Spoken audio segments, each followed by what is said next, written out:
नमस्ते। आज हम एक ऐसी कहानी की बात करेंगे जो सिर्फ व्यापार की नहीं है। ये कहानी है कि कैसे एक ट्रेडिंग कंपनी ने भारत के गांवों की आत्मा पर, उनकी जमीन पर कब्जा कर लिया। तो चलिए समझते हैं ये सब हुआ कैसे। सवाल तो यही है कि ये हुआ कैसे।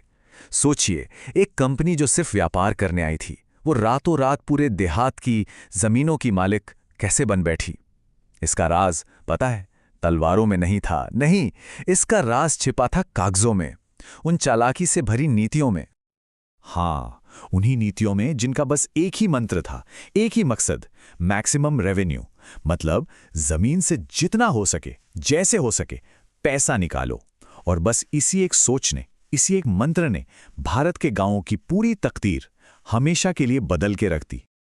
और मुनाफे की ये जो भूख थी ना, इसने भारत की जमीन को एक लैब बना दिया, एक एक्सपेरिमेंटल लैब। यहां पर एक के बाद एक ऐसे प्रयोग किए गए जिनका मकसद खेती सुधारना नहीं था। नहीं, मकसद सिर्फ एक था, कंपनी की तिजोरी भरना। तो पहला एक्सपेरिमेंट था 1773 का इजारेदारी सिस्टम। अब ये था क्या, समझिए। ये एक सीधी साधी नीलामी थी। बोली लगती थी कि कौन जमीन से सबसे ज्यादा लगान वसूल कर कंपनी को देगा, और जो सबसे ऊंची बोली लगाता, बस उसे 5 साल के लिए वो पूरा इलाका सौंप दिया जाता। लेकिन ये नीलामी वाला सिस्टम ये कंपनी के लिए ही एक सिरदर्द बन गया। क्यों? क्योंकि आमदनी फिक्स नहीं थी, कभी ज्यादा पैसा आता तो कभी कम। तो उन्होंने एक नया जुगाड़ निकाला, एक नया तरीका, स्थायी बंदोबस्त यानी परमानेंट सेटलमेंट। इसमें क्या किया, लगान की रकम हमेशा हमेशा के लिए तय कर दी और इसे वसूलने की जिम्मेदारी दे दी गई लोकल जमींदारों को। तो अब देखिए, दोनों सिस्टम में फर्क साफ है। एक तरफ थी नीलामी, मतलब लूट की खुली छूट, और दूसरी तरफ थी एक फिक्स्ड, पक्की इनकम की गारंटी। कंपनी को लगा कि चलो, अब जमींदार जमीन सुधारने में पैसा लगाएंगे, लेकिन जमींदारों का भी तो एक ही मकसद था, अपनी जेबें भरना। तो इस पूरे खेल का, इस पूरे एक्सपेरिमेंट का बोझ आखिर पड़ा किस पर? जाहिर है, किसानों पर। जमींदार उन पर कहर बनकर टूट पड़े। सोचिए, लगान नहीं चुका पाए तो अपनी ही जमीन से हाथ धोना पड़ता था।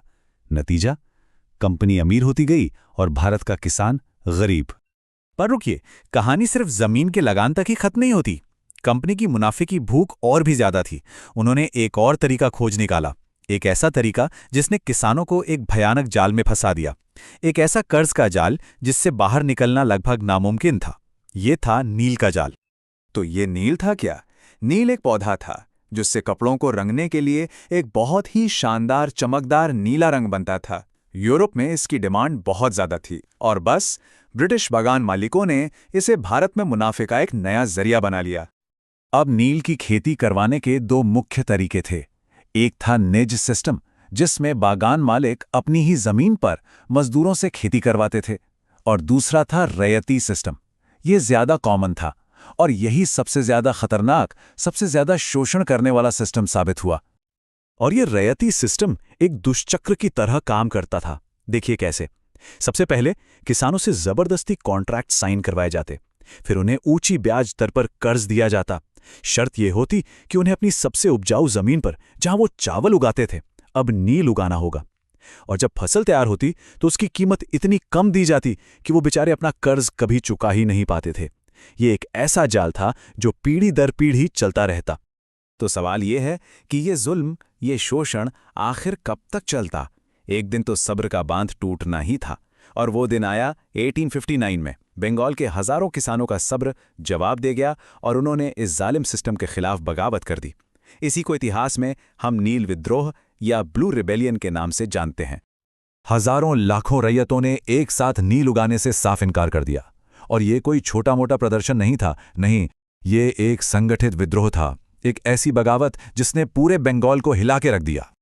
इस विद्रोह का तरीका भी देखिए। किसानों ने बागान मालिकों को किराया देना ही बंद कर दिया। नील की फैक्ट्रियों पर तलवारों, भालों और तीर कमान से हमले किए गए। और कमाल की बात तो ये थी कि महिलाएं भी पीछे नहीं रहीं।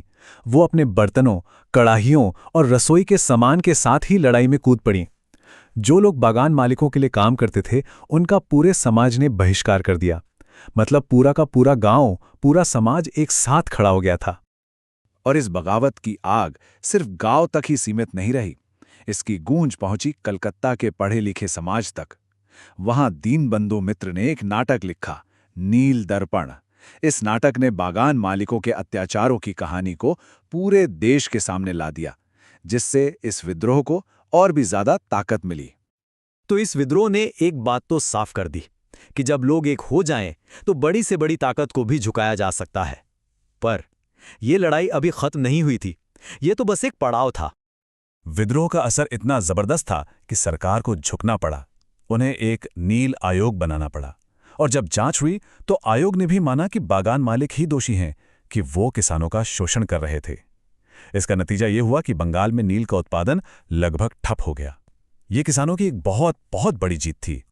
लेकिन जैसा मैंने कहा, यह संघर्ष लंबा था। 1859 की जीत बहुत बड़ी थी, लेकिन यह शोषण का अंत नहीं था।